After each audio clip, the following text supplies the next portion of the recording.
Live from the Pathway Studios in Johnston proper. You are live from the path.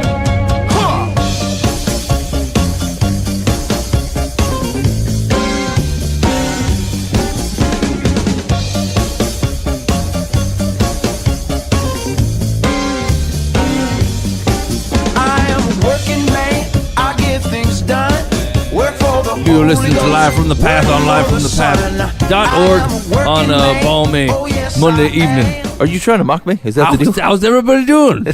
Doesn't balmy mean like warm? Yeah. It's warm somewhere. I got a sweatshirt on. It's not balmy. Feel the breeze. Here's what we got going on the show tonight. Hey, thanks for hanging out with us. So I got some stories. All kinds of interesting stuff went on. Francis Chan's moving to Hong Kong. Of course he is. That comedian that shows up on Facebook all the time, John Crist. Crist? Yeah. Is it Christ? Creeper. Yeah. Is he? He's an honest creeper? No, he's a creeper. He's a straight creeper. My girls are quite disappointed. Yeah, he had to cancel all his shows and stuff because, I mean, did you read the whole article, Dan? Yeah, I did. I mean, it's terrible. Yeah. It's terrible. He's a manipulative turd. Charisma or Christian? Yeah, Charisma News or something. It was actually well-written, it was researched. Now, wait a minute. I was impressed as I was reading it. Was it recent creepiness? Yeah. And long-lasting. Yeah, like decade. Oh, yeah. And people knew about it, or at least, I mean, like they had to have known about it. And I worked with a guy like that once. You give him the benefit of the doubt. Oh, he's a Christian comedian. Comedian. I must have misinterpreted. Right. No. Nope. He was pretty clear about what he wanted. Yep. Not good. Dang it. In other news, James Macdonald. You guys remember we talked about him, where he was a bully. Mm-hmm. And manipulative and threatened to kill people and hire people to kill others from the Harvest Bible Church. Yeah. So he issued a letter talking about his repentance and wants his future focused on preaching and teaching. Hey, I like it. It's classic. You will forgive me. Here's the deal. I can tell you there's like 2 sentences in this letter from him, and like immediately you could be like, yep. Never. Yeah. Never gonna do this. But no, that's what he wants to do. Here's how this is gonna work. Yeah. You're gonna forgive me. I'm gonna preach. You're gonna like it. You will sit there and take it. Yeah. Something like that. If not, I'm gonna call down the fire. That's right. You've had my repentance. Now you put it on and you sit and deal with it. Put your stone back down. So anyway, this is the Christian world rocking. We'll catch up with that. Great job. Also, I don't know if we'll get to this or not, but there was no. For what? This is where you introduce some kind of heady article that me and Boo ain't going to understand. Crap. That is kind That's of actually every time that's what happens. That is kind of I what don't it know is. if we're going to get to this thing, but it's about the summation of the repentance of the justification gospel, normally found in the book of Enoch. It's a new Greek alphabet. we really want to take a new age look at sanctification, and I've got about 7 scholars that want to talk about it. This is 2 weeks in a row I've been straight up mocked. It's because you make me feel dumb, and I got to defend myself. Okay, we'll see. But there's on the Mere Orthodoxy blog, Jake Meter had a post on 15 proposals for church renewal. Oh, that I thought were interesting, and that we could get some. I thought maybe we get some feedback on it and say, hey, we recognize that as valuable in church renewal. yeah, I suppose. Okay, we'll see what comes to it. Also, Mike, what did you have? You had something. I just know, here's what I've been experiencing over the last week, is some part of the youth group curriculum for this year is we're doing a character study on humanity. Like we've done a character study on like some saints, and then we actually did Yahweh last year, and I thought to round this out, let's do a character study of us, of humanity, and our interaction with Yahweh, you know? And I was somewhat, I don't know why I was worried about it. I thought, because I have to write this stuff, and so I thought, how am I going to be able to read some biblical examples of humanity and how they tend to work and the sins they tend to gravitate for, and the bigger, the big overarching themes, and then have it apply to them, in a way that makes sense to them. And like some of these stories, man, I'm just embarrassed to be part of humanity. And the one I came across this week, it was I straight up laughing. Right? It's like when God is providing the manna from heaven. They're mad about the meat first of all, and then God says, "Okay, I tell you what, I'm gonna flood this place with meat, and then next morning I'm gonna give you to manna, the stuff to make and make bread, whatever." And He sets out some simple rules. He goes, "Here's the deal. Basically, I'm gonna give you enough for today. If you undergather it, I'm gonna make it so you got enough. If you overgather it like a big jerk, I'm gonna take it away. You're gonna have the regular amount, right? No matter what you do, you're gonna have what you're supposed to." except for the day before the Sabbath. I'm going to give you the double amount. Now listen, and there's like a weird biblical pause. He goes, now listen to me now. I am not going to put any out on the Sabbath. I'm not going to do it. And like the very next sentence in the Bible is basically like, and dudes were out looking for manna the next day. I'm like, now listen, I don't even know why I searched the Bible, right? Like I could probably go verse by verse and find humanity doing the exact opposite of what God just said to do. God sits Aaron and Moses down just prior to this and says, hey, listen, or just after this and goes, listen, don't make any golden images of me. You know, it's not how this thing's going to roll. And then Moses disappears for 40 days. The people freak out. Aaron's like, give me the gold. We're going to make something. And I'm like, even after the manna story, right, where God said, look, I'm not going to provide manna on the Sabbath.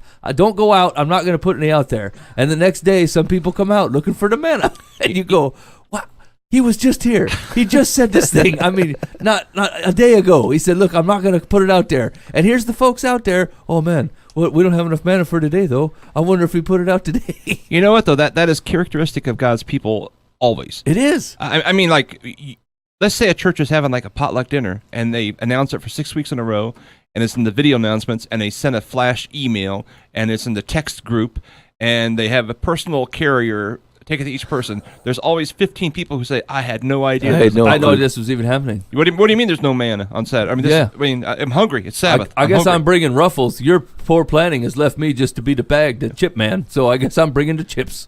That's our problem. It's been I blame Old Testament Judaism for the fact that people don't come to potlucks today. I mean, here's the thing. It's like I thought by doing this we could point out the pitfalls and the traps that humanity falls into over and over and over again, right? Like, I mean, we're barely going to get out of the Old Testament before this thing's done, because it's just time after time after time of, look, we actually didn't trust Yahweh on the thing that he said he was going to do. We don't trust him that he's good. We don't trust him that he's going to do this thing. And frankly, if given the reins, we could drive this horse better. And so, like, if maybe they could catch a glimpse of how humanity has done this over and over again. Everybody that was ever born before you thought the same thing. Bob, everybody thinks that they're going to drive the reins better. Yeah. Everybody thinks that God is not trustworthy in this thing and they should probably take it over. Everybody thinks that God sets down rules that are unnecessary and they're just going to circumvent them and do what they want. And everybody's been wrong. Everybody. And so up to this point, can there just be a little ding? Just like when we say the line of David, and you're supposed to hear a little bell that goes straight line to Jesus, right? as you're trained as a Christian to hear line of David and go Jesus line. That's what I want you to hear when something starts to be. I wonder if I could take this on. There should be a little bell that goes Israelites. Not a good idea. It's not a good plan.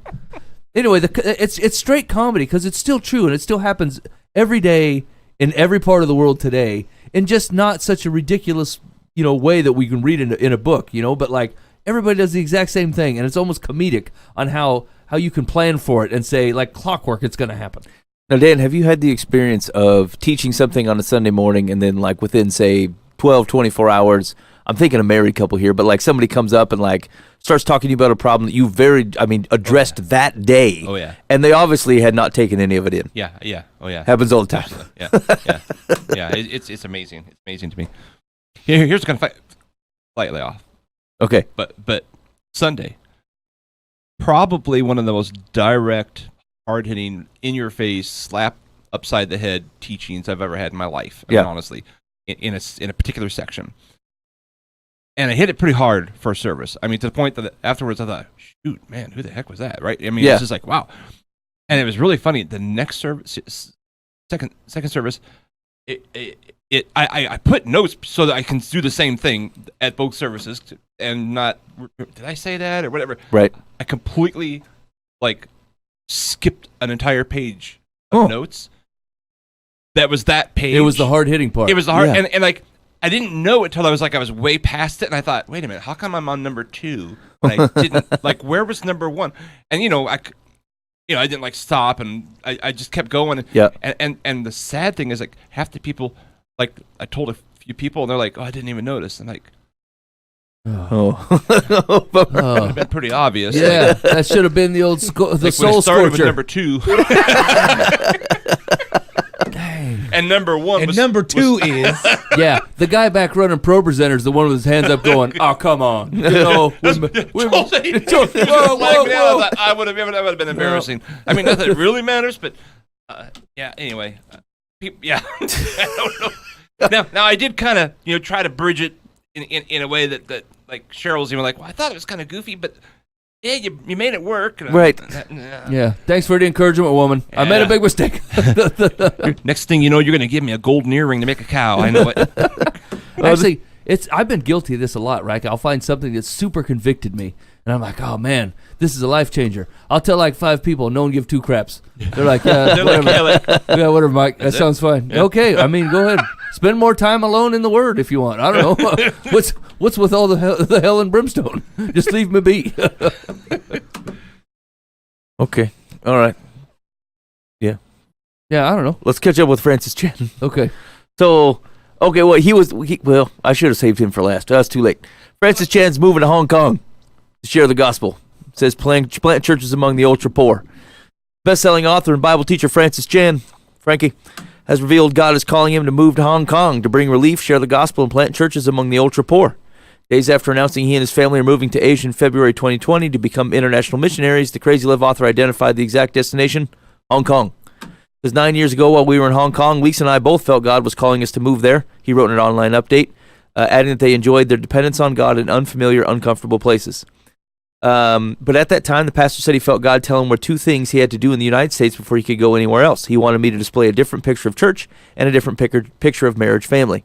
In obedience to God's requirements, Chan said he penned 2 books, Letters to the Church and You and Me Forever, Marriage in Light of Eternity, and noted, I have tried to live those messages out, giving those around me an example of what I wrote about. Now, he did write in that book, Letters to the Church, he had talked about spending time in Asia, going kind of place to place, and feeling like God was calling them there. And he noted here, it said, 2 months ago, Chan was in Myanmar traveling from hut to hut with a translator, sharing the gospel with people who had never heard about Jesus. He said the more he did it, the more he realized he wanted to do this for the remainder of my life. When I considered the need and opportunity, I knew I wanted to be based in Asia, he said. I also have an opportunity there to work with the ultra poor living off less than 50 cents a day, to bring relief, share the gospel, and plant churches among them. When I compare that opportunity to things I currently do in the States, the kingdom profit seems much greater overseas at this point in my life. He said he still plans to minister in the United States, but will be based in Asia for the next season of life. Our current plan is to move to Hong Kong in February. A lot can change between now and then, but we are heading this direction unless the Lord redirects us. I have no idea how long I will stay in Hong Kong. I had no idea I was going to live in San Francisco for 9 years. We will just try to discern the Spirit's leading daily. I'm telling you, I still like that guy. I just really like Francis Chan. Here's the thing. You say what you will, but it's genuine. Right, the man's doing genuine work. It's all kingdom profitable work. I noticed that was an interesting phrase. Yeah, kingdom profit. Yeah. Like it's all value to the kingdom. Like I think he has not made a move in the last 10 years that someone doesn't have an opinion on. But I think the point is to say, like, if you strip away what you personally think his opportunities are and say, did the man just say he was going to do something that by all stretch seems faithful to the Lord and not focused on him? Yeah. Okay. Seems all right then. How's his last few years? I mean, this ministry in San Francisco. How's that? Haven't heard anything about. He has house church. The house church. Yeah. So how does a network of house churches? I'm not sure he doesn't do like anything small. I mean, no, it is a network of house churches. It is still it is based in San Francisco. So I think they expect that it will continue to grow beyond that, but primarily it's still based in San Francisco. It's grown to 25 pastors, although 2 of those guys are now are going with him to Asia. But yeah, so it went from him to whatever, aren't they the 25 dudes different groups that did a lot of the sponsoring of the Bible Project while it was up and running? Yeah, that was I think him and that organization were the some of the money that was behind the Bible Project work to help really get them bring on a bunch of staff and kind of move it along. I read an article from a guy that I'm connected with on LinkedIn, and he is a house church planter, I think, if you want to think of it that way, in the South, and he went to San Francisco and went to one of those and said it was really good. It was super encouraging, and basically it was genuine. It was what they said it was. It wasn't more or less. It wasn't less than that. It wasn't more than that. It was what they expected. I'm guessing that they'd like to see it bigger, but yeah. Yeah. Everyone Everyone does. does. Were they able to make an impact in that culture at all? I mean, that's a rough culture. Yes. That's all I'm saying. It's like, are they actually reaching people? Yeah. Or is yeah, it yeah. just a bunch of Christians saying, "No, it's Francis Chan"? I mean, it's hard to. I suppose it's hard to say. They some of the stories, and there's some blog on the Crazy Love site. He's got some kind of stories about some of the house church stuff. But yeah, it does seem like they are making progress in the culture. Cool. There's a lot of opportunity in San Francisco. Yeah. I mean, almost honestly, a guy of his stature, I could see him wanting to go to Asia. I want to go somewhere where they don't know. Yeah, I'm a nobody here. Yeah. I'm just a dude on the street talking to poor people. They've never read my book. That's right. Let me do gospel work and yeah. Okay. Let's see. What was I looking at? Yeah. Okay. I think that's good. Anyway, again, based upon what we're going to read in the next two things, I think we can. Thanks for Francis Chan. Yeah, whatever. And we could pray for Francis Chan and the new thing that he's doing. That's whatever. Right. It sounds cool. Yeah, it does sound cool. So here next, John. I don't know if it's Crist. It's probably Crist. I hope it's not Christ. Popular Christian comedian John Crist has canceled his latest tour due to reports that he engaged in multiple instances of sexual misconduct, including sexting, harassment, and affairs with married women. So, Mike, are you familiar with this dude? No. So he gets shared a lot around Facebook. He does a lot of kind of playful mocking of church culture, potlucks, and going out to dinner after Sunday, and just all kinds of stuff. Okay. So anyway, I've never watched, I think, a video of any length, but I see all kinds of people sharing. But anyway, it says Taylor Berglund of Charisma News reported Wednesday afternoon that Crist exploited his Christian reputation and platform to harass, manipulate, and exploit young women over the last 7 years. These allegations, according to Berglund, including sexting multiple women, having sexual relationships with women who are married, and giving away tickets to his shows in return for sexual favors. The testimonies of 5 women are mentioned in her report. The women are not named, but though an editor's note says that 4 of the 5 gave permission to use their names. In an email sent to Charisma News early this week, published in the story, Crist wrote, "He was not guilty of everything I've been accused of, but he admitted to treating relationships with women far too casually, in some cases even recklessly. I don't mean anything to me. No, I'm sorry for the hurt and pain I've caused these women and will continue to seek their forgiveness. I've also hurt the name of Jesus and have sought his forgiveness." He went on to note that he has privately sought and received professional treatment for his issues with addiction and sexual sin, deciding to cancel his remaining tour dates for 2019 to focus on handling his problems. "Those closest to me, my family, team, and close friends have known about this battle for some time, and now you do too. I now humbly seek forgiveness and mercy and love, not just for me, but for those I've hurt along my path. I'm so sorry." Over the past few years, he's become a popular comedian through his stand-up comedy, as well as through the skits he posted to his widely viewed YouTube channel. In January, nobody cares about that. Yeah, okay, anyway, that's it. So one of the stories in there was about, he actually, like somebody reached out to him, this young lady and her boyfriend, and she was going to interview him for something. And he agreed to the interview, and they kind of got along. And then he invited her back, just her, to go like rollerblading, and like gave her a bunch of alcohol, and then just like kept texting her, and like was propositioning her for like, I tried to kiss her a couple times, and then kept, like always text in the middle of the night to like 7 different ladies or whatever. And it just looks, it's creepy. It's a straight up creep fest. It amazes me, guys like this, that like how I mean, the more famous you are, the more likely you are to be caught. Yeah. Like if I do it and then say put it in the news, I'm like, I'm the one who Dan Hudson is. I mean, whatever. Yeah, it's like Dan Hudson's creeper. guy, No one cares. okay. Like people know him, but it's a common theme. You see it with whether it's a television anchor or there's something about. Like power. hubris just thinks that actually I think that's the right point. There's something about power that gives you the impression that you're more powerful than you are. Yeah. Like that you are able to control more things than you are. Like what kind of guy really believes that like once you send a text message, like you can't be that dumb. You know that message is sitting on somebody's phone, some married lady's phone, going, "Hey, wants to give me a sexual favor?" Like, right? Come on, bro. See this? You can have this. Yeah. I mean, no, no, I don't want it. that. I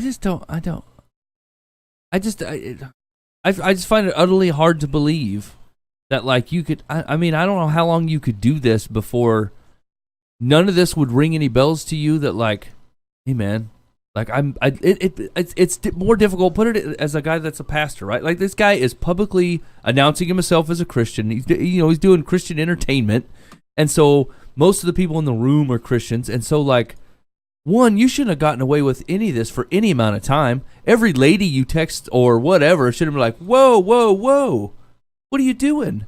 So now we got two Christians involved in it, right? As soon as he texts inappropriately a Christian woman in parentheses, and then she doesn't turn him in right now and be like, this guy is not following Jesus at all. Now we got two Christians sinning, and then... And I'm not taking this off of him at all. I'm just saying, like, how could you have gotten away with this in a Christian community for so long, right? Like, no one went, hey, what are you doing? You need help, buddy, or like, hey, we got to work on this. No, I'm not coming back after the interview without my boyfriend. No, it's ridiculous. No, yeah. I'm not doing that. Right? And so, like, it just... Well, she was, like, starstruck, a little bit, or I don't know the words it used. Yeah. It's like, I mean, the super famous guy says, hey, come spend time with me. You're like, whoa. He really likes me, I'm going to have another interview. Or yes, give me all the earrings. I mean, maybe we can melt it down and make a cow. Right? No one saw this coming. Cow. Yeah, yeah. But I mean, I suppose that that part of your own ego feeds into that a little bit. I suppose. I'm trying to think of who would like if they wanted to hang out with Life in the Path, and we'd be like, okay, yeah. I don't know. Yeah, you got the wrong place, friend. It's not to knock down anything that he did. It's deplorable. Like all of it's just horrible. Yeah. But you'd figure it would have surfaced out if it's been going on for years. There's not one Christian in the whole mix. Like even the boyfriend saw the text and go, "Whoa, what are you doing, John?" Yeah. What kind of accountability are we running here? And there's some guys that just get away with stuff like this. That like I can't get away with anything. Like, I'd be arrested within 10 seconds. Yeah, I can't. I just can't do that stuff. When I was first driving back a long time ago in Iowa, Matt Price, they used to inspect cars so you could get a license. Yeah, and I always had, I was a high school kid, I had crappy cars and single mom, that whole thing, and I always heard people could like bribe the guys and they'd pass it, and I'd be like, I don't know how I said it, but they're like, no. Oh, I tried multiple times because I had to it was just I finally put tin on my car because it was like rusted through, and I was like, I'm just not that guy. I'm not the crooked guy. And some people they're gifted at it. They just know how does a priest rape 100 kids? I mean, all this stuff that happens. You hear these stories like, how does that happen? How does the first time? How does it happen? Yeah, right. Like you said, they didn't call him on it. And so he did it again, and he felt more powerful, more empowered. He kept doing it, and I don't see how they do it the first time. And that's come up like it does. It defies logic, but that's probably not the right reaction, right? Like that people don't like. This was the basis of the Me Too stuff, right? Like, hey, I felt that by someone who was more powerful than me, and I was intimidated, so I did X, Y. I felt I had to do X, Y, and Z, and we look at that and be like. Why didn't you just say no? Or why didn't you, but like pretty consistently, like this feeling of someone who has a power over you, perceived or otherwise, causes people to not light a torch, man, to not throw up a red flag of some sort of a fear of a repercussion that feels worse at the time, but on the grand scheme of things, like you're better to light a dude up than you are to hang around in a situation of which seems normal. Actually, so in their defense, now that I've thought through this a little bit, right? Like if you're the person that levels an accusation against John Crist, then you are now in the limelight. That's right. For something that's embarrassing anyway, probably. Something that you didn't particularly want to talk about in front of 100,000 people. And so I get it. But maybe my broad brush was a little judgy. I still think we got to figure out how to shut this down, right? Like we used to kick people out of the camp and ban them and cut them off from the people. Yahweh's like, look, man, if you're going to act like this, you're cut off from the people. You're out of here. We're not going to tolerate this. And we tolerate everything. We just tolerate all of it, right? And like once again, I think we've talked about this before too, is like it's God's grace and the death of Christ that have covered that sin, right? It's not for you to allow it. It's not your job to let it go just because Jesus said, I will pay for it. right? It's still ours to call out and say that's not allowed, right? That is not how God designed us to live. And following Christ, this is what it looks like. And so I'm not just going to sit you and let you do this. Just because Jesus will forgive you for it doesn't mean that we let it continue, right? Like we don't let sin increase. And so stuff like this, like it astounds me. Like I could see it with the kids. Maybe the kids are embarrassed and don't know what to say and whatever. But like we're talking about a grown comedian that is sexually inappropriate with grown women or teens at least, that go, hey, Christ follower, what are you doing? Like no one's got their ducks in a row, or he's got more power than you're afraid of Yahweh, that you wouldn't go, whoa, like this is way out of bounds, man. So I don't know. I find that frustrating, but I also could see, like, you don't want to be the discredited 17-year-old that when he goes, no, I didn't do that, and now you look like, you're... I mean, you do have, I assume you got a picture of his wang doodle on your phone. Well, I mean, I suppose if it's a straight wang doodle. But, I mean, you would have to have his face in it. It could have been anybody's wang doodle. So, I don't know how he pulled that off. From his number. When it comes to manipulators, which I'm guessing that there is some semblance of that to this story. Someone that is willing to not care about the relationship that someone's in and want to pursue selfish actions, sinful actions of their own desires. There's definitely a semblance of hubris there, obviously, but there's also a semblance of manipulation. And someone that does that well enough knows exactly who they've got targets. They know who to look for. They know what wives to target. They know what types of person to look for. You can tell people of low self-esteem, people that are in certain circumstances, people that are susceptible to that kind of suggestion. That's exactly, I would be willing to guess that's what he's doing. Is he's finding the people that he can manipulate, knowing that he has stature, he has a standing in that community. There's a lot of Christians that know him. There is a semblance of, oh, it's super cool that this person is contacting me. But there's also a semblance of, I'm lonely, and this person is giving me attention. I am in a bad place. I'm depressed. And this is something that I can attach my self-esteem to because I'm the woman or I'm the man or I'm the person that this person reached out to and is wanting to pursue an inappropriate, yes, but sexual relationship with. It's gratification and it's justification and it's self-esteem for them. It's a fading and terrible way to get it, but it's there. And so, it's completely sad, and it's a terrible way that people with that kind of type can manipulate those people, I should say, and take advantage of that. And I think that that's probably what's going on. You see that in a lot of these cases where someone is of stature and is accused of sexually harassing or soliciting these people and having inappropriate relationships with them. You see that kind of manipulation in a lot of these people. They're looking for they know exactly who they're looking for. And they're successful because they recognize the identity, the profile of their targets. And I hate to say it that calloused, but it's truthful. And it's sad, but that's exactly what happens. I mean, we're supposed to be to set apart people. That's all I'm saying. Like all the thing that you're saying is true in every demographic. But like God's people are supposed to be so far removed from this that it just shouldn't be able to stand for that long. Like he should have been nailed as a manipulator 10 years ago, if that's what he's Agreed. doing, right? Oh, absolutely. Like it's just frustrating. And once again, it doesn't take anything away from what he's done. He's made some very big mistakes and he's gifted in a way that can be used for very good things or very bad things. Yeah. Absolutely. But at the end of the day, I'm still just a little bit disappointed in the Christian community. Yeah. That we can't see.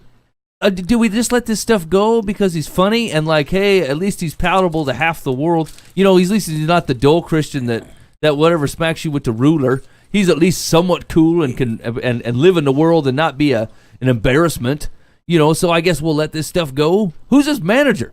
That I think that was part of the implication of the article, which is someone had to have known. Like I think to something we were talking about earlier, and I think Dan had said, like, people know this stuff. Like, it's not like it's not known. The way that the article flows, like, it sounds like he's been into, like he said, like, his family knows, his tour manager knows. But here's the thing. Like, we're not willing to chop an arm off. Like, no one's willing to say, look, you know what? I have this problem. I will not go on tour.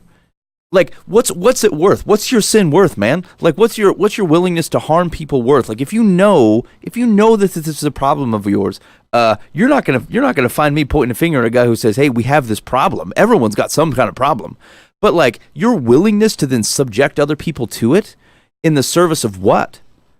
People think you're funny, bringing money in. Like, go work at the Dunkin' Donuts. You can provide for your family or whoever there, and you could be a Stitch at the Dunkin' Donuts, man. Everybody there you go. Can come laugh at you. Cut them up over 10 sprinkles and a couple glazed. I don't care. But like, that's the thing, is the trade-off. We say, this is the thing that I want to do in my human life. I'm willing to put these things at risk because of it. That's the problem. Like, we should be surrounded by people who say, you know what? Not going to work. Yeah. Not going to work. Hey, I'm going to spend my nights in comedy clubs from 10 to 2 telling jokes in front of drunk ladies. You know what, dude? Not going to work. Yeah, that's not the place for you. Sorry. Yeah. You want to run a blog? You want to tell jokes on a blog from your desk chair where you can behave yourself until you've rehabilitated? Yeah. Fine. Focus on your YouTube videos. Yeah, I don't care. I mean, but it's like, if you can't, you got to know what you got to know what your problems are. There's nothing about the grace and mercy of a Christian life that says do whatever the hell you want. That is not the premise at all. Paul's pretty clear on that. And so we care about those things that otherwise put some level of protection between us and things that we will harm with our sin. You owe that. You owe that to your community to not act like a turd like that. And your community owes it to you to go, you know what? No. Hey, will you share my Facebook thing because I'm going to go out on a tour? Hell no, I won't. No. I will not do that because I don't support this at all. And I will not be part of feeding into something that's going to be, you should not go. I'd step in front of your car if I didn't think you'd run me over. And, I got to be honest with you. Like, that's the thing that especially this generation and maybe the one before it, like, they just take this so badly. Like, no one takes that well, right? The chopping the arm off thing, it does not go over very well. And it seems like in previous generations that there was a little bit more bootstrapping and a little bit more, we got to do what we got to do. It doesn't matter if I want to do it or not. It's what has to get done. But, like, some parts of this, like, trying to tell somebody that, like, they don't understand why they can't do the thing. They're like, look, if I could just overcome my propensity to, say, pick up married women and continue to be a comedian, why should I have to give up the thing God has gifted me to do? I should just stop picking up married women. But you're not going to do that, right? You're lying to yourself and to other people. But they seem like they believe it's unfair that God has called them out of the thing that apparently they believe that God has gifted them for. And it only exists in this one sinful area. It's got to be done with 1 foot in the world and 1 foot following Christ. And they say there's no other way to do it. And so instead of giving up the thing, they're just like, I'll just be heavy-footed on the Christ-following part and light-footed on the world part. And it ends up dragging them in. And then they're way off bounds. Right. There's certainly some guy somewhere who goes, God has gifted me to be an excellent pornographer. Right. I'm really good at this. I shoot the naked body with this camera like no one's business. Yeah, I'm really great. I'm like, no, like this, like, and so take that extreme example and then dial it down 10 notches, and it's still true. God has gifted me the ability to handle this sinful thing well. God has gifted me the ability to constantly be around a sinful temptation of mine, of which I often succumb. Right. No. Maybe you can't be a bartender. Maybe you can't. Maybe you can. Maybe you can't. Right. Right? Maybe that's just not something you can do. And I think the core of it is to say, look, is this something I want, or is this something that God wants? Like, am I willing to say, God, here's what I want to do. I want you to serve me in this thing and support my desire to do X, Y, Z. Or is it someone who goes, look, I feel like you've given me something and I want to use it for you. You tell me how it is to be used. And if one is me asking you to support the thing that glorifies me, which I'm making gospel excuses for, to subject me or someone else to sinful behavior, then no, that's not right. And you know what? It takes one faithful brother of yours or sister of yours to go, nope, you're lying to yourself. Yeah, you're lying. That's garbage. I mean, put it in a more common example, right? Like, people are like, I have problems when I go out of town without my spouse, but I have to do it for my job. No, you don't. Quit.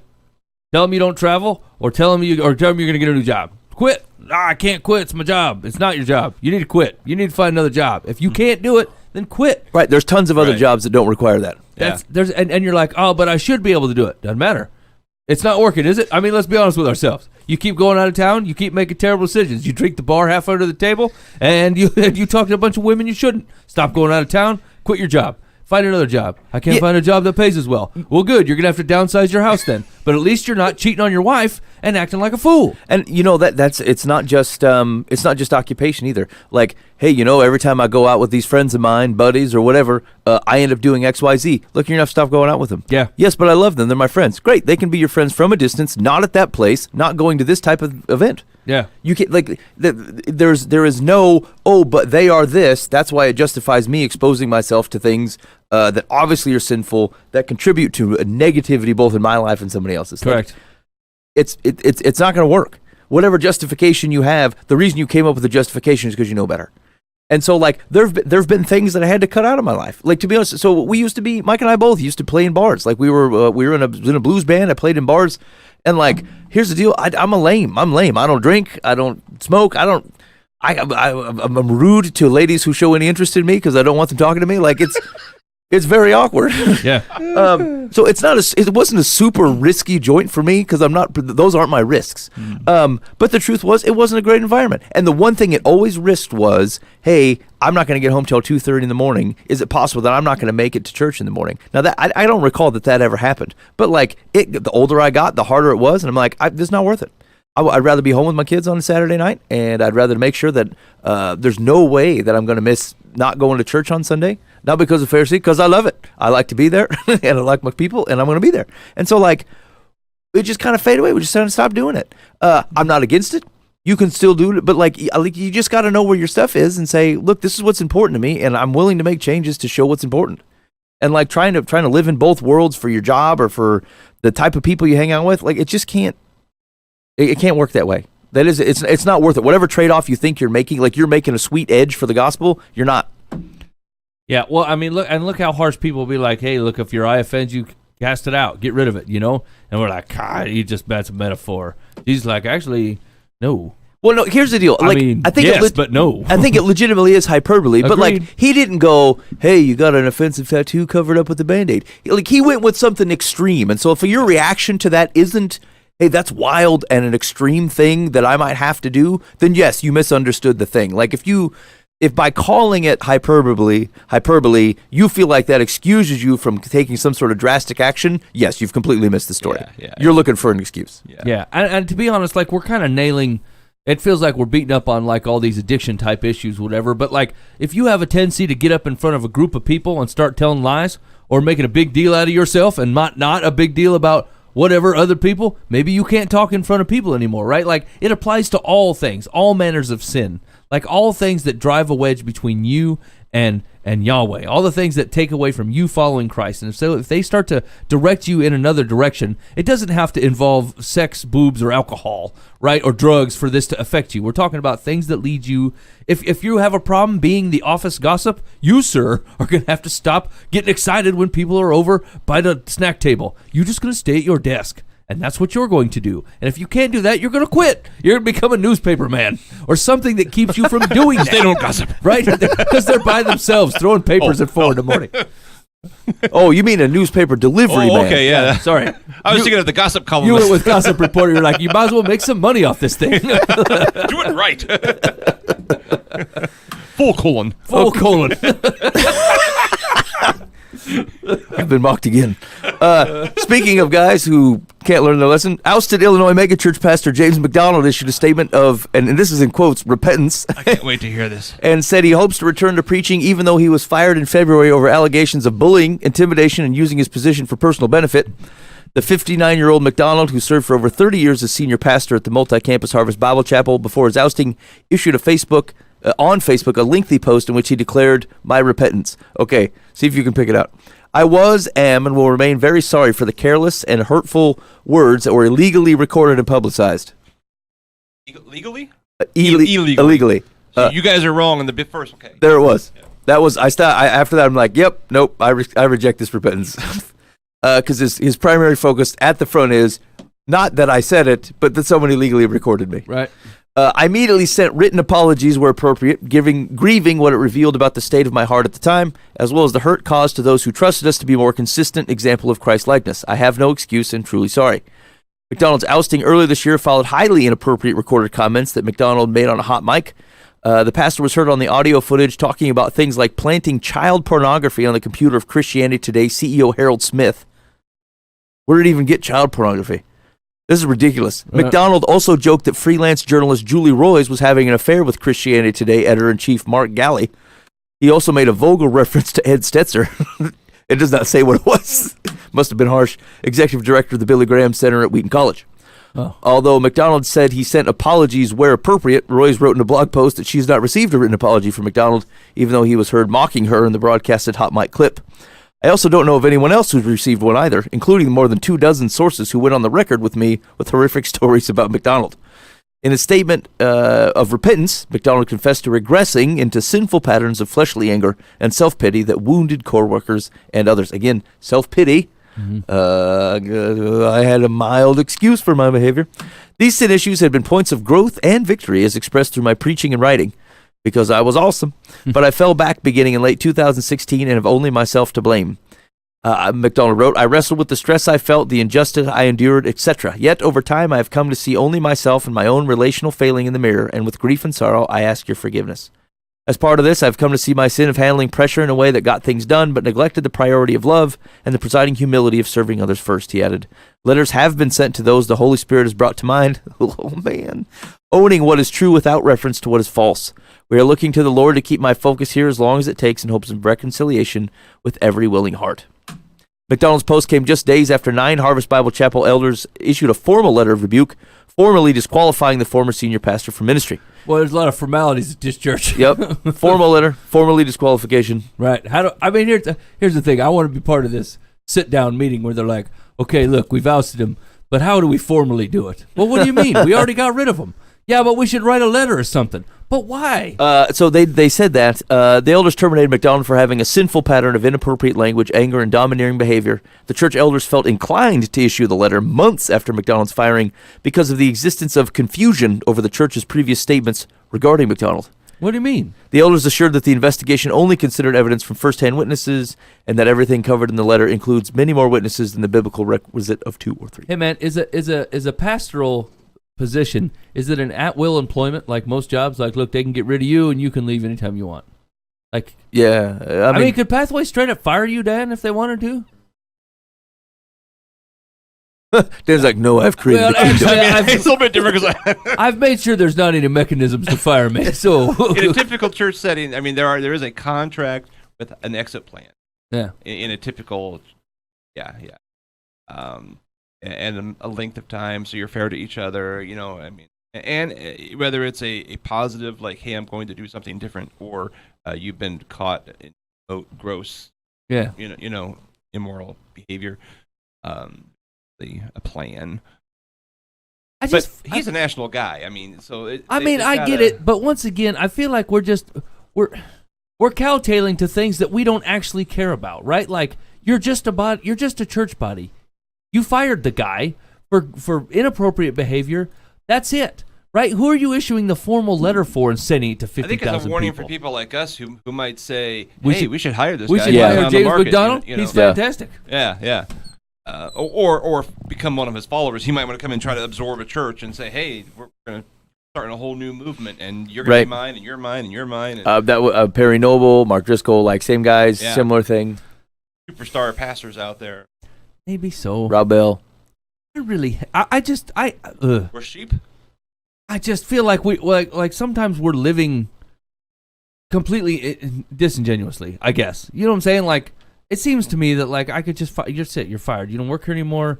And, like, I don't have to tell 1,000 people or do a press conference or whatever. And for all the reasons that you said, I suppose it makes sense to issue a letter to people. But, like, it just seems like we do this a lot. Like, we ham it all up and we do this big thing. It's like involving everybody in your business, and it's not their business, right? I think the problem is that because he's such a broad dude, you end up hearing one side of the story. Now, here's the thing. As Christians, I feel like oftentimes that is one of the hardest things to be part of, is to allow someone to who was telling the wrong side of the story.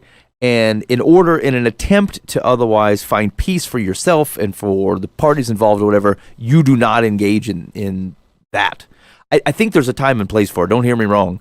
But I think often I think the Christian way of handling something is actually to not engage in a fight like that with certain people in certain ways, because you're feeding into the frankly, the cult of personality will beat you up, and it's not a winnable fight, and you don't care to win in that form anyway.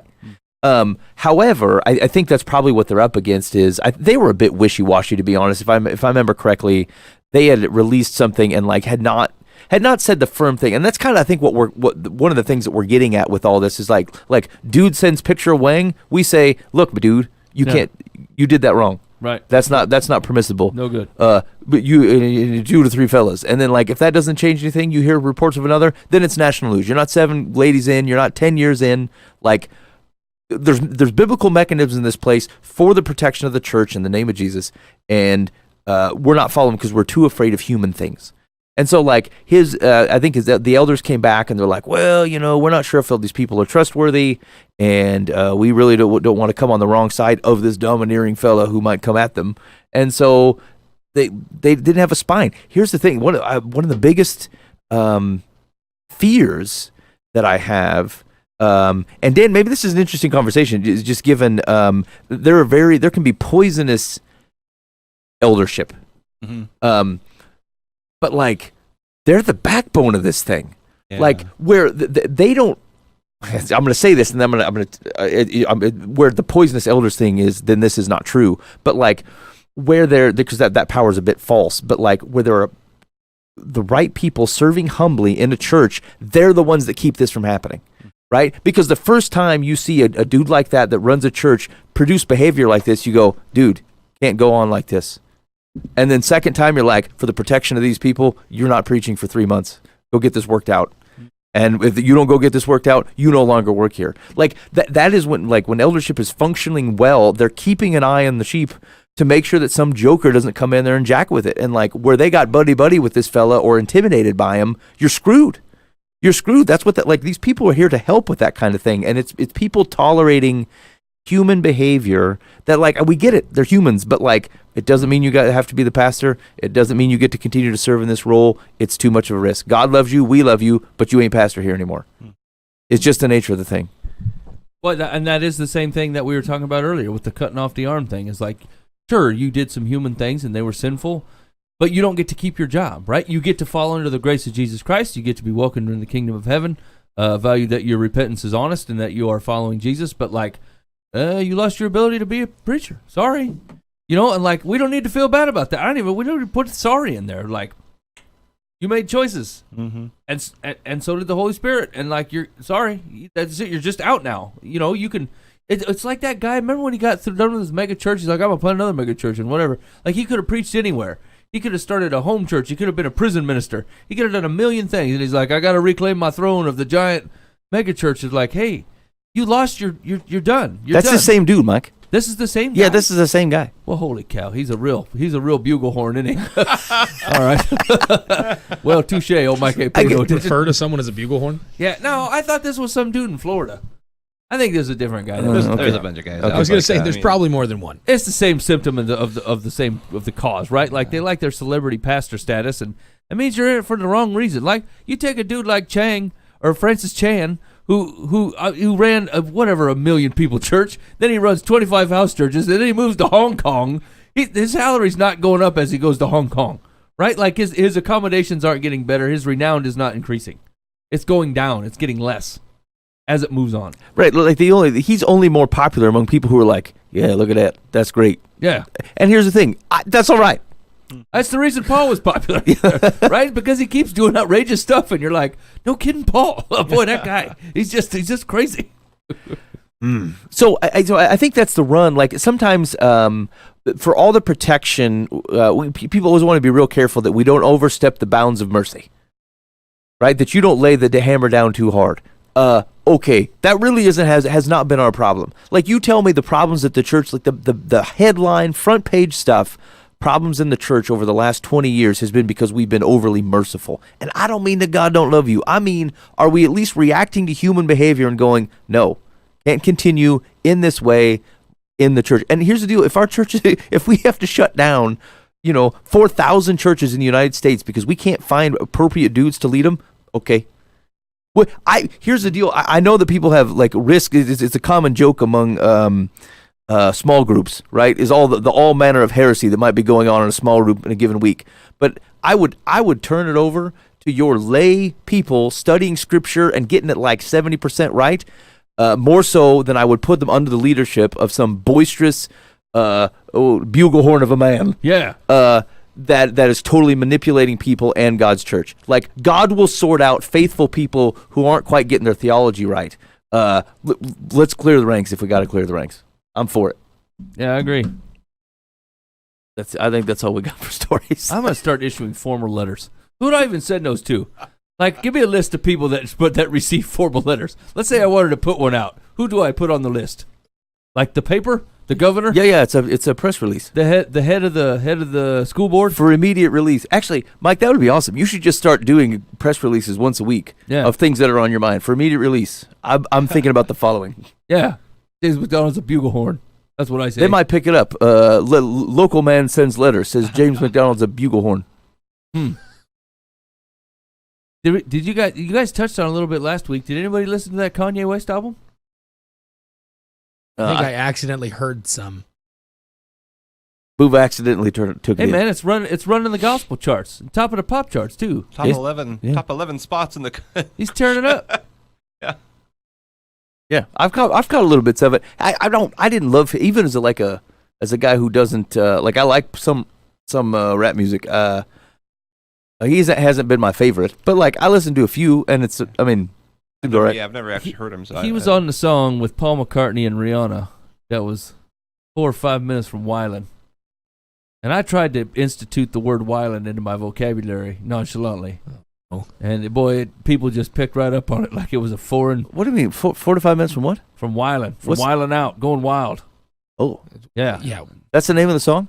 I don't know what it is called. It's a catchy tune. But anyway, the phrase was, I'm about 4 or 5 minutes from Wyland. And so, like, I tried to use it at work the other day. I'm like, man. I think it's seconds. Huh? I think it's seconds. 4 or 5. That means it's a short fuse. I got 4 or 5 seconds of Wyland. And I tried to use it at work. Like, hey, man, these conditions got me Wyland. Hey, people are searching for it. Yeah. I typed in 4-5 seconds, and the third popular answer is 4 to 5 seconds from Wilden. Yeah. Hold on. This is not a conversation I ever Here we go. thought Here we go. having. We're gonna read through these lyrics. Here we go. I think I've had enough. How old is this song? This isn't on the album. 2 or is 3 it? years old? No. Yeah, it's 2-3 years old. Paul McCartney was on it. Okay, so they're not Jesus lyrics. Well, I think I've had enough. I might get a little drunk. I say what's on my mind. I might do a little time because all my kindness is taken for weakness. Now I'm 4 or 5 seconds from Wilden. Yeah. And we got 3 more days till Friday. I'm just trying to make it back home by Monday morning. I swear I wish somebody would tell me, ooh, that's all I want. 3 to 4 days from Friday. It's like Monday or Tuesday. But I'm about Wilden. He's already about 4 to 5 seconds. 4 or 5 seconds from Wilden. This week has sucked already. Yeah, this is just horrible. 4 or 5 seconds from Wilden, and it's literally 3 or 4 days till Friday. Yeah, that's bad. Things have really turned out terrible that day. Okay. Yeah, I've had it with this week. Monday Anyway, at that's all the 8:30. only music I've ever heard. That's the only one I've ever heard from him. And you liked that song? Yeah, it's catchy. Huh. Paul McCartney was on there. He was barely on it. Yeah, I liked his part. He was all right. And Rihanna's a pretty good singer, Rihanna's phenomenal. I was not a fan of Kanye. I just in general, like, I just didn't like his. I just think he didn't write very good songs. So I haven't listened to it.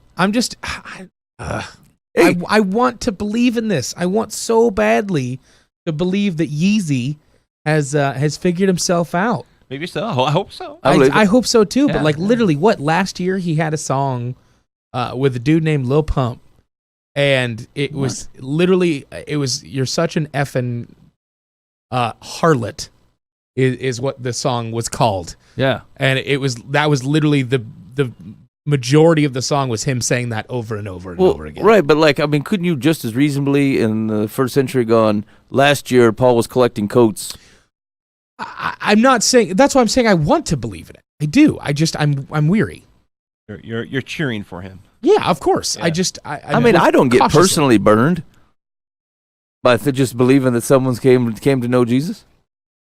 Here's the deal. I don't know what it gains me to.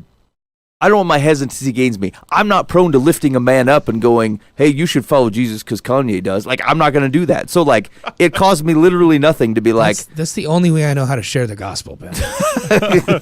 You know what Kanye said? Yeah. I just wanted to share Kanye's stuff. I share John Crist videos, Do you my famous James Macdonald sermons. Do you remember? And he came, like I said, he came onto the scene with a song called "Jesus Walks." That wasn't really. That was more Jesus walks with me. Like, that Right, wasn't yeah, like I follow What's the Jesus. lyrics- What's the lyrics to that tune, Ben? Fire it up. Okay. Yeah, Jesus walks. God show me the way because the devil's trying to break me down. Jesus walks. Okay. Here we go. Lyrics for Jesus walks. Order, huh? Yo, we at war. We at war with terrorism, racism, but most of all, we at war with ourselves. God show me the way because the devil's trying to break me down. Jesus walks with me, with me, with me, with me, with me. So what made this guy famous? I mean, That song, pretty much. That song was his beginning. I can't really Like what- repeat most Onto of the this. rap. The rap. is he married to scene. someone? Or He's married to Kim Kardashian. I mean, like Yeah, but he was famous before that. He was that's what I famous wondered. way Like, what, before that. how did he get his break? I mean, That Jesus song. Walks was that song. Yeah. That was but his first mainstream Was he just song. out on the street doing that, and somebody said, "Hey, that should be on"? Yeah, I'm sure he was doing music way before then. Like, you don't Oh, usually yeah, get yeah. picked up by major labels immediately. Just But wonder what his road was. Yeah. I cannot remember a single Kanye West song before Jesus Walks. The only thing I've heard, like I know nothing of him, Yeah. but people have said like his lyrics are just really not mature, No, like not this skilled. is well. I can't think of the words I'm trying to say, but they're not impressive. Yeah, I think he's a decent flow man. He's not a lyricist. Yeah, okay. Yeah, that's true. But you think you'd have to have that to be that popular? Because Yeah. popular, everybody knows. Who Nah, he the is. tunes I've are heard good. the name, you know. Yeah, like he's been either featured in songs with great artists or himself having artists feature with him for 10 plus years. Yeah, see, I no mean, one's he's been in asking it for a me. long time. Something going on that I don't know. Yeah, well, I mean, I wouldn't expect that you would know much about the rap world, Dan. Why not? I don't know. It's just a feeling, I guess. I'm all hip. Yeah, that's Um, true. I would be interested if we read 50 rappers that I can think of, like what you would say about them and who all you would know. But yeah, no, Kanye's There's been 50? there's hundreds. Wait a that's minute. rough. Did you say his name was Yeezy? So he referred to himself as Yeezy for years. Huh. Kind of like P. Diddy has changed his name from Puff Daddy to P. Diddy to Sean P. Diddy Combs to all that kind of stuff. Don't Like they have shoes named Yeezys? yes, they're his shoes. Oh, It's a way to pull it together, Mike. wow! I gotta get. Yeah, I mean, so his shoe I just line, don't they're pay attention. Yeezys. Here's okay. Hold on. Sorry, I got distracted. So I was going up to look for those lyrics, and I came. There's a statue of Molech at the Colosseum in Rome. You know that? A statue of the pagan deity Molech, to which children were sacrificed in the ancient world, is now stationed at the entrance to the Colosseum in Rome. It was like a new one. Yeah. Ooh. It's A new one? statue of Moloch outside the Colosseum was built as a celebration of Carthaginian culture and art. A reconstruction of the terrible deity Molech, linked to Phoenician and Carthaginian religions and featured in the 1914 film Cabiria, will be stationed at the entrance to the Colosseum to welcome visitors to the exhibition. That's horrifying. Wait, The- they worship Moloch in Carthage? Yeah. I didn't know that. So the Colosseum in Rome, like Yeah. close to the Pope, Rome. Yeah. So here's what's interesting. The ancient Roman stadium was declared a sacred site in 1749 by Pope Benedict XIV in official church policy. Stations of the cross were later installed depicting images of Jesus Christ on his way to the cross with accompanying prayers.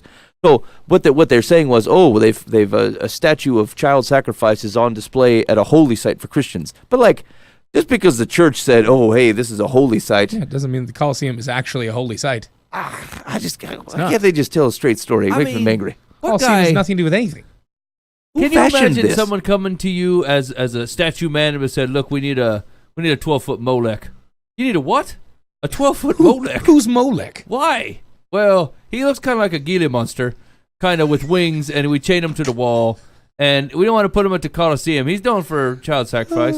Oh yeah, let me get right on that. What do you say to pay? He looks like a Gila monster. He does is look what like a it says. Gila monster. You should have a look at him. He's like a half goat, half Gila monster with 3 eyes. Oh, are you looking at a picture right now? Yeah. Okay, I thought you just pulled that out of existence, like you called the man a flugelhorn earlier. No, because of my long study of the Book of Nehemiah, I know what Molech is. Does he have like the arms extended, like to hold the baby and everything? Yeah, they're out like this. Oh, Hold on, I'll see if I can get one. You guys continue talking. That's horrifying. He's not a legit Molech. You know what I'm saying? Like, I mean, I guess why would we even be offended? It'd be like someone showing up with a baseball bat and be like, "I worship this bat. I call it God Louisville, and we worship it, and we sacrifice ducks." I'm like, Well, I mean, here's that's not a legit God. but the kings of Israel were to take down the Asherah poles. The pole wasn't the I god. was gonna say they were just poles. That's what I'm saying. Well, right, but like obviously, like the instructions were tear down the poles. Yeah, but no So it one's meant worshiping. something. Yeah, but no one's 12 worshiping this chapters in Molech. Kings is just tear You him know what I'm down, saying? put Like him back people up. worship the Old Testament god of Molech. No one's worshiping Wait a this minute. thing. So would you feel comfortable having a painting of Molech in your house? Yeah, I wouldn't want it there. Really?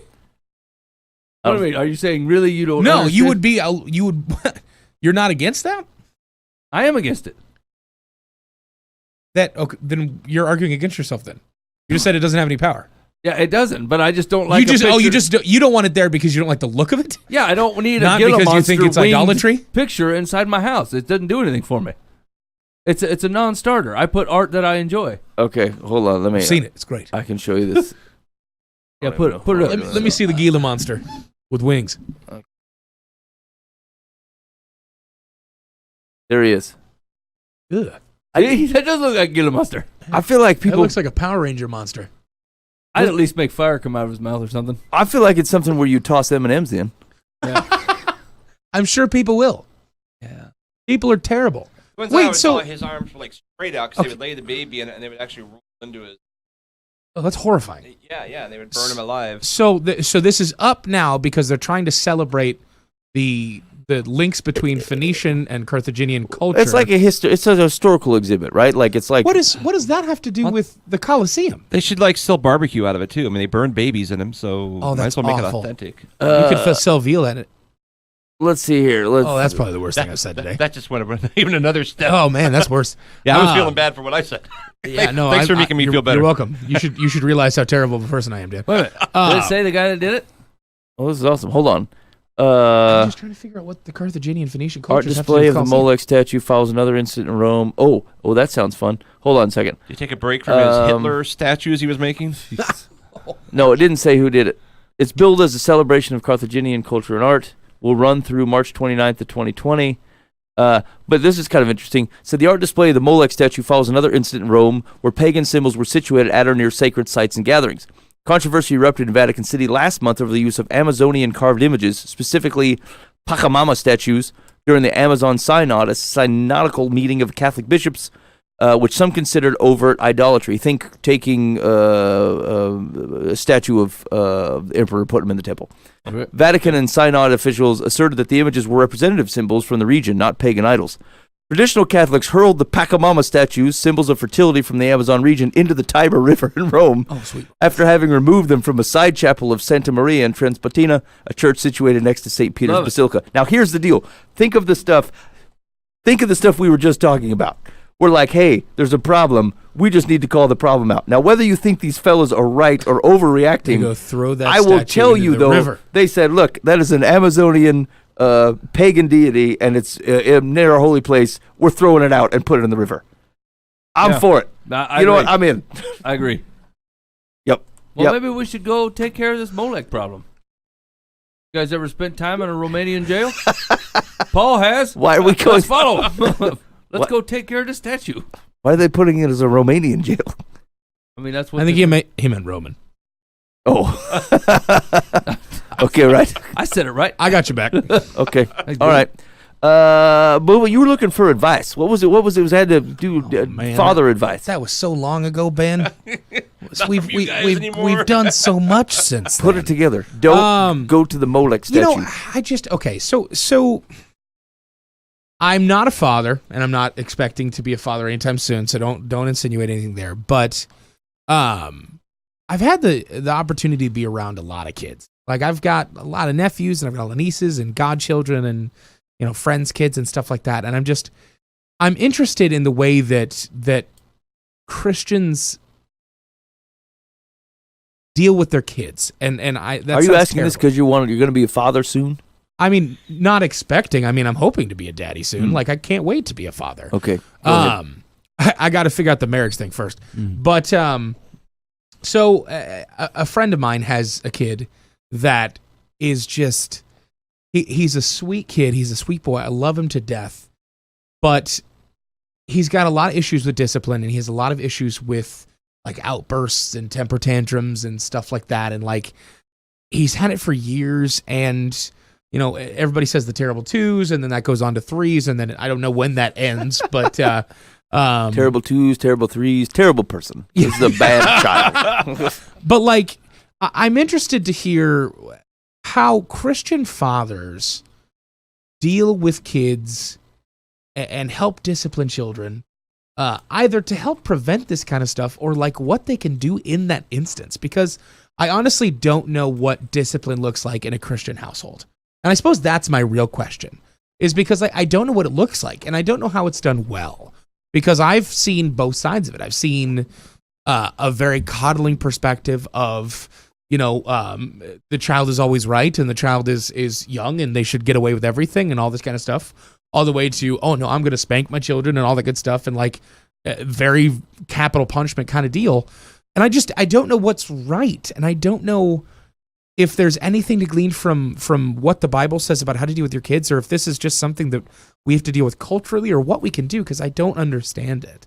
And I guess you guys are all dads and have dealt with kids and have risen children or raised children, of all ages at this point in time, from babies all the way up to, you know, married children.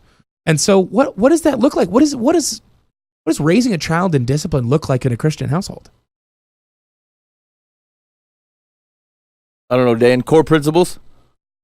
Yeah, I mean, I guess my first thought is you can't define it because it's different per child. You have to, like in my home, Danielle and Shannon were completely different individuals that responded to different things. Mm-hmm. You know, so you bathed the whole thing in prayer, and you.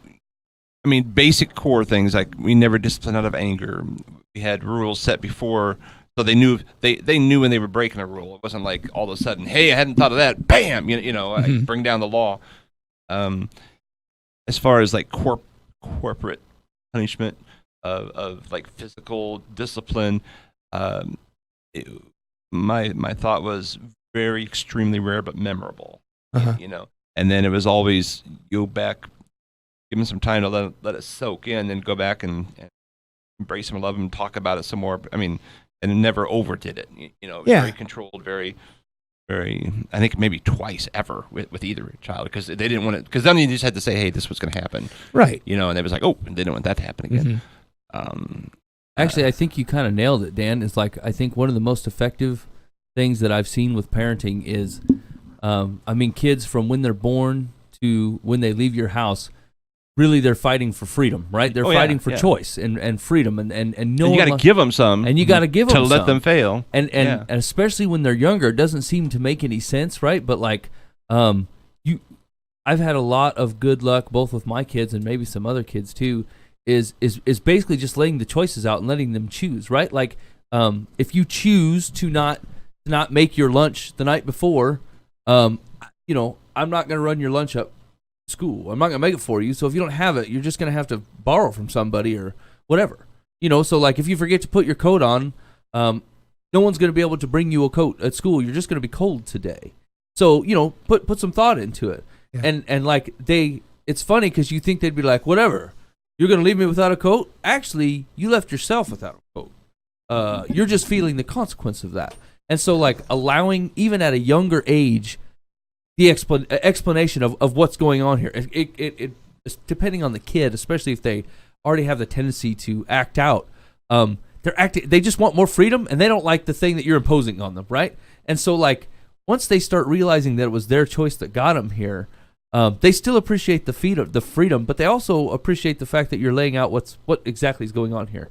So you like generally, I will tend to say, here's what we can do. That we can do this and this.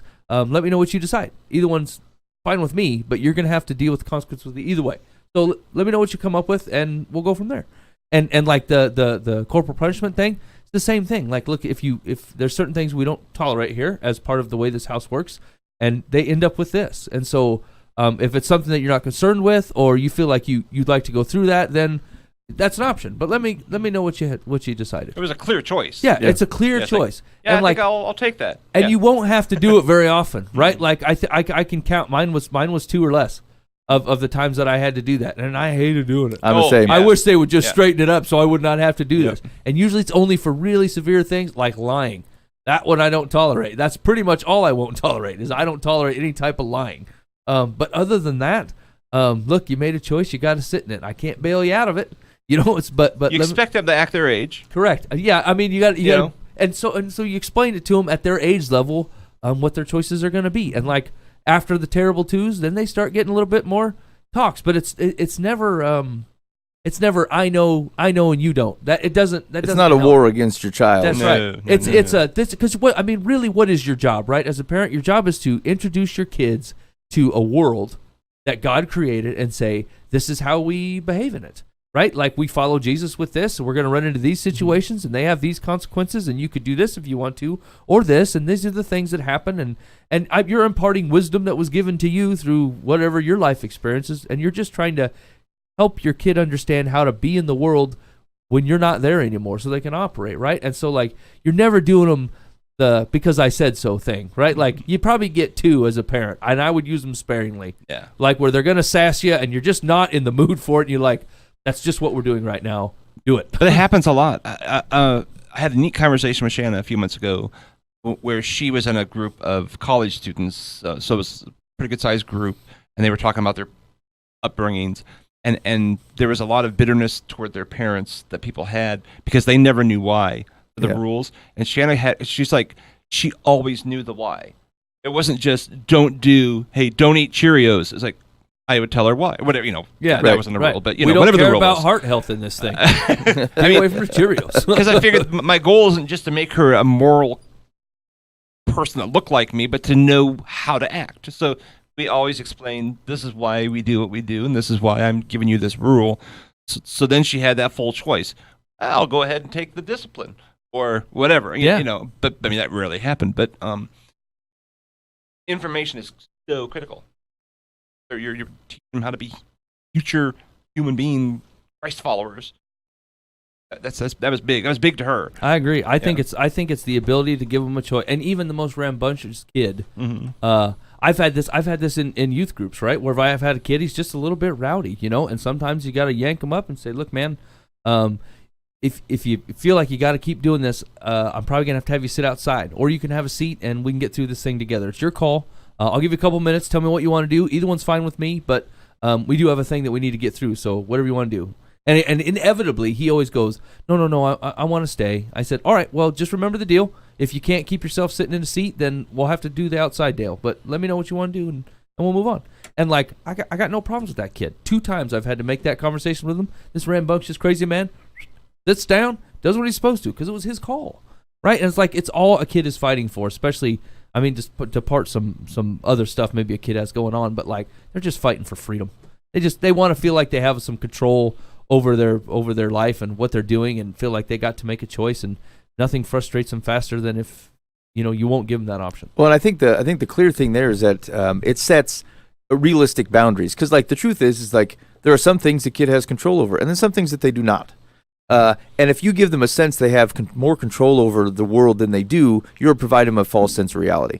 My kid does not, by screaming, does not get to make the reality that I said was going to be true change. If I say, hey, this is it's time to go to bed, and the kid decides to weep and wail and scream in the hallway, like, if I don't make them go to bed, it gives them the sense that their screaming had an impact on the reality that it was time to go to bed, and it does not. Right, and so if you sum up some of this stuff, it comes to your job is to impart the world that they are going to live in, the realities of the world they're going to live in. It includes following Jesus. It includes consequences of things that are going on. It includes the reality that here are your choices. If you think about the choices, and you're giving them 2 things that can occur based upon their decision. not said within that is, here's another 80 things that the kid think might happen if they scream for a while. If you say, hey, if you don't stop screaming, X is going to happen, or you can give it up and we can go read a book. And if they have in their mind, oh, but if I scream, then I don't have to go to bed as early. Like, that's a false reality. And there's no reason for you to abide that. Like, that's a lot of the false things that goes on. Is like, you give a kid a false sense of what they can control, and you're doing them a disservice, just like you are if you take all choice away from them. Correct. And giving and letting them actually see that they're screaming or whatever gets to change your emotional state. Right? Like, I can remember a distinct conversation with my daughter. I said, look, I realize you're upset, but if you're gonna make that kind of racket, you're gonna have to go to your room and do it. Because you're certainly not going to do it out here, you know. And so you could be mad if you want to, but you're going to have to do it. You're toning down what we're doing, and so you have to go in your room and do it in your room, you know. Or you can stay out here and stop doing that. Those are your options. That's actually one of the most powerful things as a parent is if you can get to a place where, like, your kid's acting like a total doofus, and you're like, look, I see that you're mad, but just so you know, I'm not. Like, you don't get to tell me. I'm not going to tell you what you get to feel. Because like you're gonna, like, again, especially when you get to like the early teen years or whatever, like they're gonna feel ridiculous things, and you're like, boy, I feel like you're overreacting here. But whatever, there's a reality to how you're feeling, but that doesn't change my reaction to what your reality actually is. And so my job is to help kind of center your reality and remind you that this is actually what the situation is. Here's the consequences. I really think if I'm giving you wisdom, I think you should take this option. This is what would be best for you. But otherwise, but like, you don't get to dictate what I feel, and I think that's one of the worst parts. The things where I felt worse as a parent, like at my very worst, was times where I felt like I let my kid cause me to lose some sense of control over my life, over how I react. And I've apologized to my children, not because I actually did the wrong thing, but because I knew it. I felt it in my mind, and I don't ever really raise my voice. Every once in a while, like, it'll barely inch up, and I'm like, in the grand scheme of things, certainly other kids have been yelled at a lot more. But like, I will apologize to my kids when my voice is raised, not because I raised my voice, but because I lost some control that is my responsibility to keep. And I will not let my kid bully me into being a person who is not calm, who does not have the right grip on reality, because it's my job to help them understand reality. And if I lose my grip of reality, I can't help them. And that's when it's unacceptable to me. So, I don't know, Boo, is that hitting what kind of stuff you're looking for? Yeah, I think so. Here's the thing, though. This is related, I think, to the initial premise of the question. It's a long haul. Right. Like, if you're the person of which you are presenting your child with a sense of reality, it has to be trustworthy. They have to trust that you are actually seeing the reality correctly.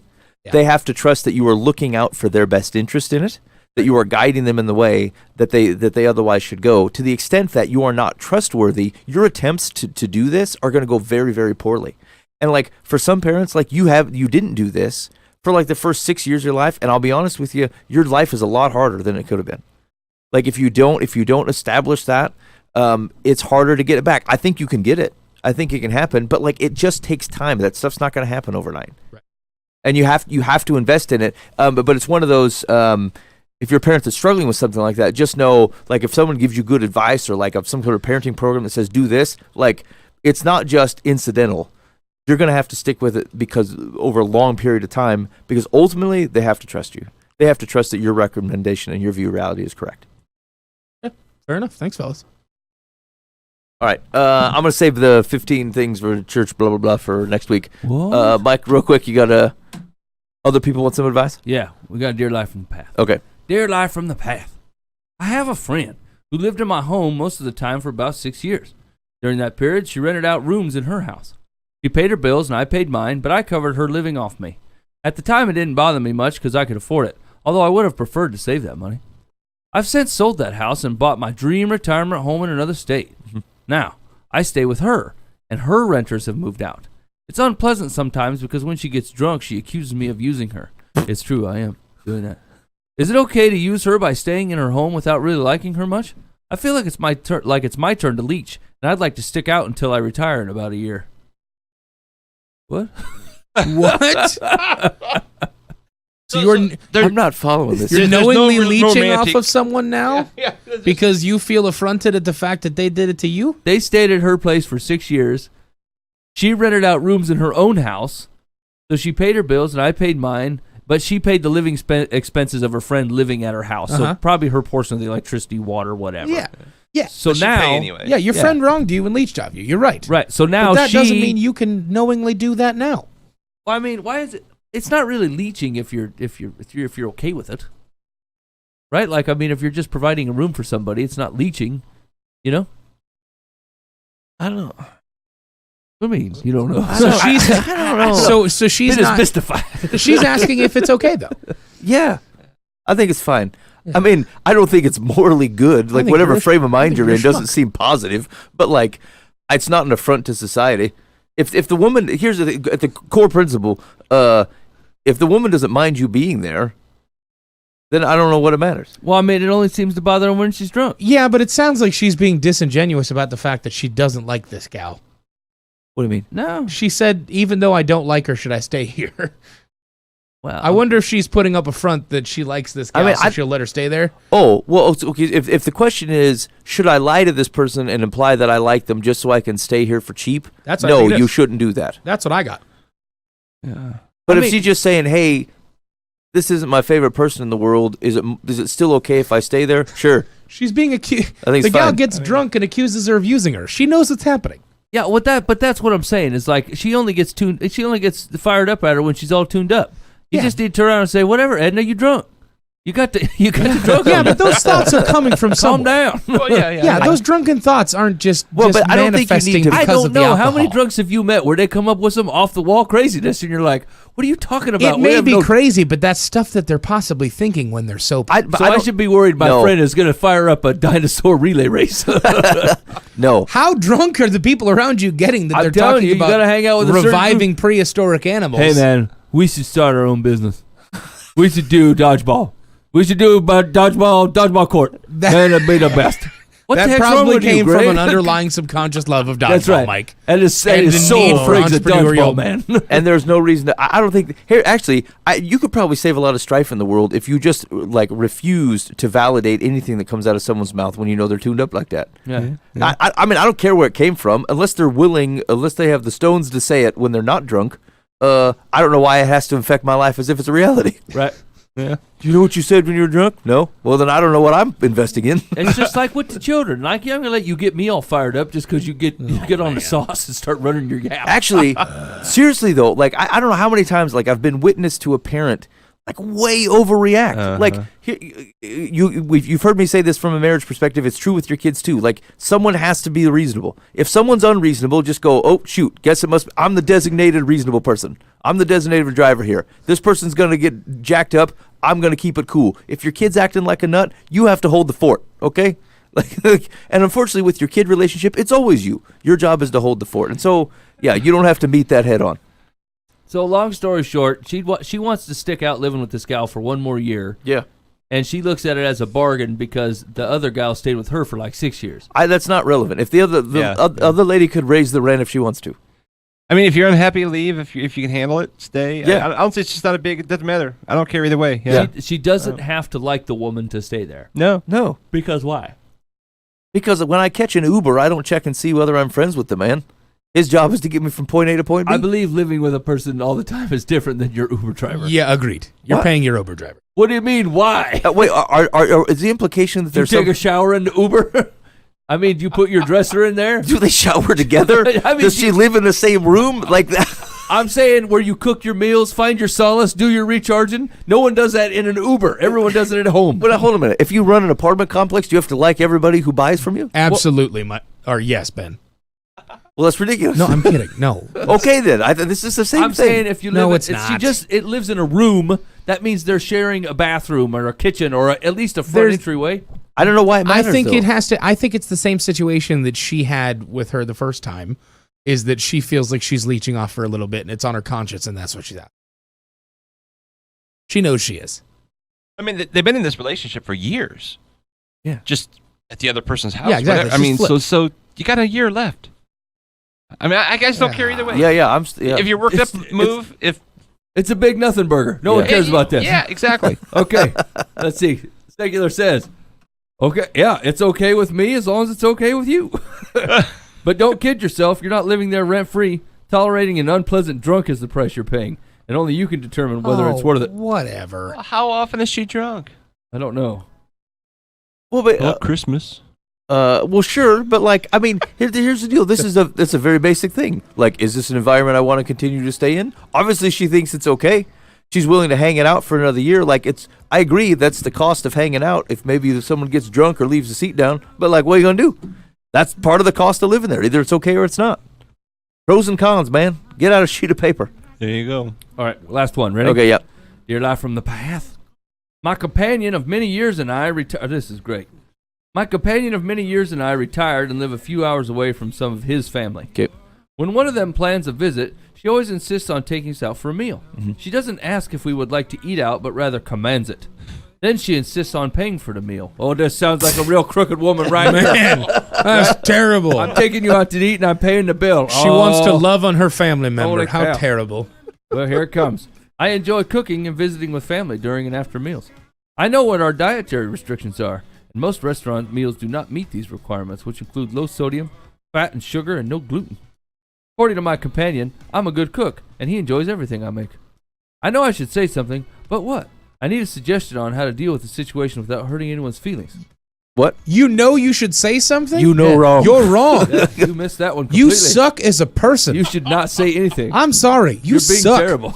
That's, yeah, absolutely not. Yeah. Keep it to yourself. I mean, they live a long way. How often do they visit? Like Yeah. like 4 times a week. I mean, is it like once a Four once times a month? week we get taken out to dinner for free. Oh, these relatives. of It's his are just the 2019. worst. Everybody's got a gluten-free option. Right. Yeah. Right. You're ridiculous. I mean, low get- sodium, say no salt. My man companion loves everything I cook. No one said anything about that. Yeah. No one said anything about that at all. You suck. I mean, what kind? Here's the thing. On the opposite hand, what person comes into town and says, "Boy, I can't wait for you to spend a bunch of money and cook me a meal."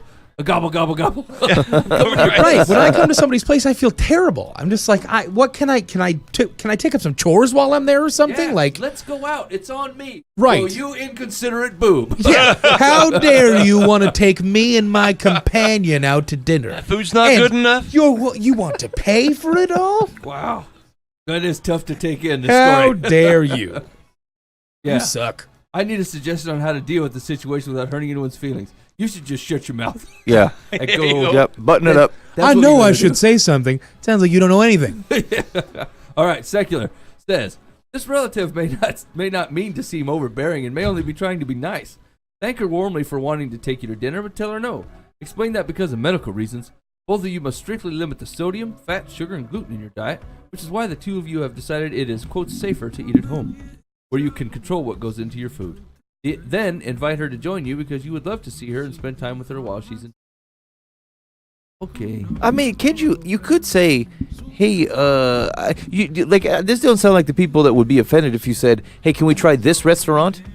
Right. Because Larry can eat there, and does he eat? Like, I mean, do whatever you got to do. Like, yeah. Yeah, Well, can we I go mean- somewhere besides the Steak and Shake? Right. Yeah, of course. If she comes and she's like, hey, let's go to Sam and Tony's. And you're like, wow, here's the deal. And then my companion started the keto. So, I mean, we got to, can we find a place that's pretty keto friendly? Oh, man, those are hard to find. Well, I tell you what, why don't I just whip something up here? Let's go to the store together, grab some stuff, and we'll make the food here. Sounds great. You know what you can do with that dietary restriction you just said? Order a burger. Plain. No salt. That's it. Throw it on a salad, and you are 100% within your dietary restrictions. Yeah. No sugars, no fats. You still get a protein. You still get a salad. Enjoy your life. You just want to be angry. I'm on Whole30 and go out to eat when I can. It's It's Edna fine. just wants to be mad at people. Wants to be upset. That's all. I know I should say something. Shut All right, you're listening live from the Path. Thanks for hanging out with us tonight. We really do appreciate it. If you got any feedback on the show, give us a call or a text on the complaint line. That's 515-517-0085. It's 515-517-0085. We'd love to hear from you. In the meantime, be faithful in the means. God will handle the ends. You've been listening to Live from the Path.